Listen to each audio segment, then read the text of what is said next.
ఏంటి నాన్న మీరంటుంది? అవునమ్మా, మీ అక్కేనమ్మా. అసలు నాకు ఈ పరిస్థితి రావడానికి కారణం మీ అక్కే. మీ అక్క నన్ను నమ్మక ద్రోహం చేసింది.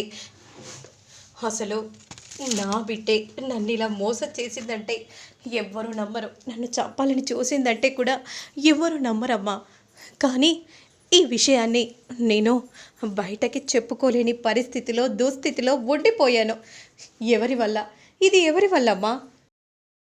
రోజా వల్లే కదా నాన్న. ఏదో అక్క తెలిసి తెలియక తప్పు చేయడమా? అసలు అలాంటి కూతుర్ని నేను ఎక్కడ చూడలేదమ్మా.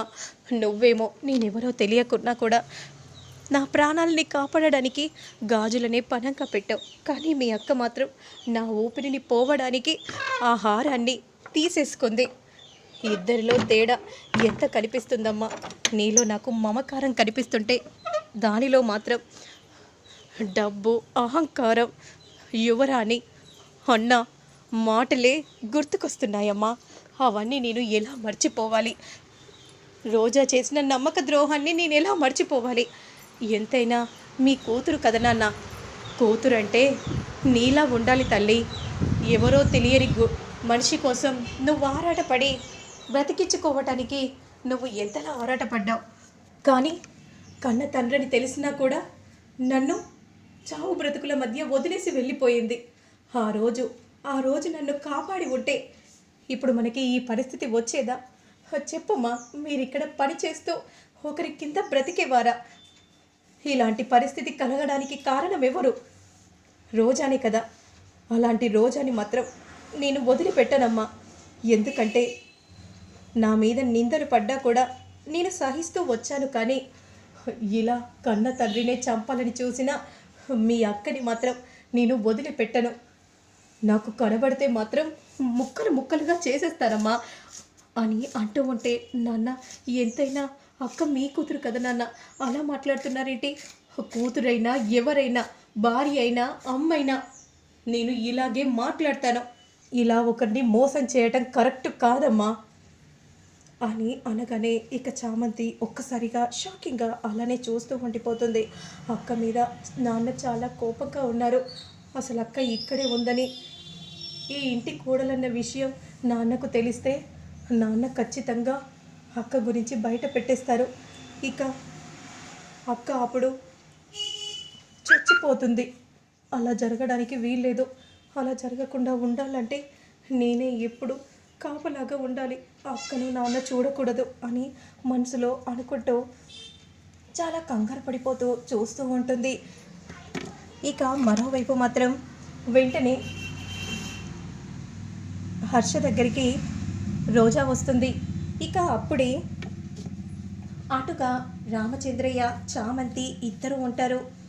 మావయ్య అని అనగానే, ఏంటమ్మా, నాతో ఏమైనా మాట్లాడాలా? అవును మావయ్య, మీతో ఒక విషయం మాట్లాడాలి.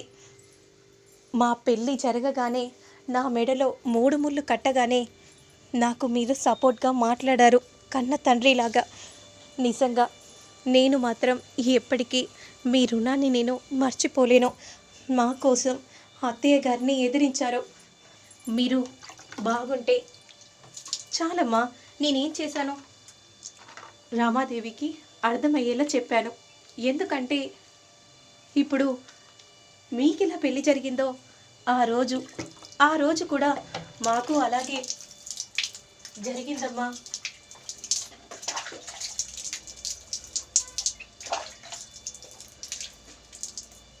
అమ్మ మాత్రం ఒక్క మాట కూడా అనలేదు.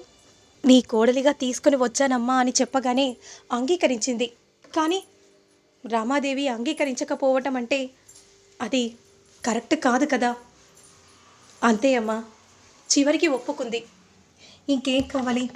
అవును మావయ్య, నాకు కూడా చాలా సంతోషంగా ఉంది. నా కోసం ముత్తైదువులు అందరినీ కూడా పిలిపిస్తుంది. ఎందుకమ్మా? అత్తయ్య గారు ఈరోజు నా ఒడి నింపబోతున్నారు. ముందుగా మీ ఆశీర్వాదాలు తీసుకోవడానికి వచ్చాను మావయ్య. తండ్రైనా మావయ్య అయినా అన్నీ మీలోనే నేను చూసుకుంటున్నాను అని అంటూ ఆశీర్వాదాలు తీసుకుంటూ ఉంటే, కన్న తండ్రి బ్రతుకుండగా నువ్వు అలా చేయటం కరెక్ట్ కాదక్క. కానీ నాన్న మాత్రం ఇదంతా చూసి తట్టుకోలేరు అని విధంగా అంటూ అట్టుగా వచ్చి నిలబడుతుంది. ఏమైందమ్మా, ఏమైంది? ఏం లేదు నాన్న, ఇక పదండి నాన్న వెళ్ళిపోదాం. ఎవరైనా మిమ్మల్ని ఇక్కడ చూసారంటే ఇక తప్పుగా అపార్థం చేసుకుంటారు కదా అని అంటూ ఉంటే, ఇక పద అమ్మ వెళ్ళిపోదాం అని విధంగా అంటూ అలా వీల్ చైర్ని తిప్పబోతూ ఉండగా, మీ నాన్న ఎవరమ్మా, మీ నాన్న ఎక్కడ ఉంటారు? చెప్పాను కదండి, నాకంటూ ఎవరూ లేరు అని విధంగా చెప్పగానే ఒక్కసారిగా చామంతి షాక్ అయిపోతుంది. బ్రతికున్న నాన్నను కూడా లేరని చెప్పుకోవటంలో అసలు నీ ఉద్దేశం ఏంటక్క? ఎందుకక్క నువ్విలా మాకు పాలిట ఒక శాపంలో మారావు? అసలు నీకు మేమేం ద్రోహం చేశామని నువ్విలా మారిపోయావు? ఎందుకక్క? మనమే కుటుంబం గురించి ఆలోచించాలి, కానీ నువ్వు తప్పటడుగు వేశావు. ఇప్పుడు నీకు అర్థం కాకపోవచ్చక్క, కానీ ఏదో ఒకరోజు ఖచ్చితంగా నీకు అర్థమవుతుంది. తప్పు చేశానని నీ అంతటా నువ్వుగా ఒప్పుకుంటావక్క. ఆ రోజు వస్తుంది, ఆ రోజు కోసమే నేను కూడా ఎదురు చూస్తున్నాను అని ఈ విధంగా అంటూ కోపంగా అక్కడి నుండి వెళ్ళిపోతూ ఉంటుంది. ఇక మరోవైపు రోజా ఒడి నింపడానికి అందరూ ముత్తైదువులు కూడా వస్తారు. ఇక ఎంతో అందంగా రోజా రెడీ అవుతుంది. ఇక అందరూ అలా రాగానే, అమ్మ రోజా త్వరగా రా అమ్మా, నిన్ను చూడ్డానికి నా ఫ్రెండ్స్, కొలీగ్స్, విఐపీలు అందరూ వచ్చారు అని అనగానే వెంటనే ఇక రోజా అలా నడుచుకుంటూ వస్తూ ఉంటే, వావ్, నిజంగా రమాదేవి నీకు దగ్గ కోడలిగా ఉంది, చూడ్డానికి కూడా ఎంతో అందంగా ఉంది. మరి నా కోడలంటే అలాగే ఉంటుంది, ఉండాలి అని రమాదేవి అంటూ ఉంటుంది. వెళ్ళి దీపం పెట్టమ్మా, నీ ఒడి నింపాలి, ఒడి నింపే కార్యక్రమం కూడా మొదలు కావాలి కదా అని విధంగా చెప్పగానే, సరే అత్తయ్య అని అంటూ దీపం పెట్టి ఇక వెంటనే అరుణ్ పక్కన వెళ్ళి రోజా కూర్చుంటుంది. అప్పుడు వెంటనే ఒక ఆవిడ ఇలా అంటూ ఉంటుంది, అవును బాబు, ఆ రోజు శుభలేఖలో నీ ఫోటో పక్కన ఉంది ఈ అమ్మాయి కాదు కదా, మరి ఈ అమ్మాయి నీ పక్కన వచ్చి అలా ఎలా కూర్చుంటుంది? ఇదిగో ఈ అమ్మాయి కదా కూర్చోవాలి అనే విధంగా అడుగుతూ ఉంటే, అప్పుడు వెంటనే ఈ సమాధానం చెప్పాలో అర్థం కాక అలానే చూస్తూ ఉండిపోతాడు.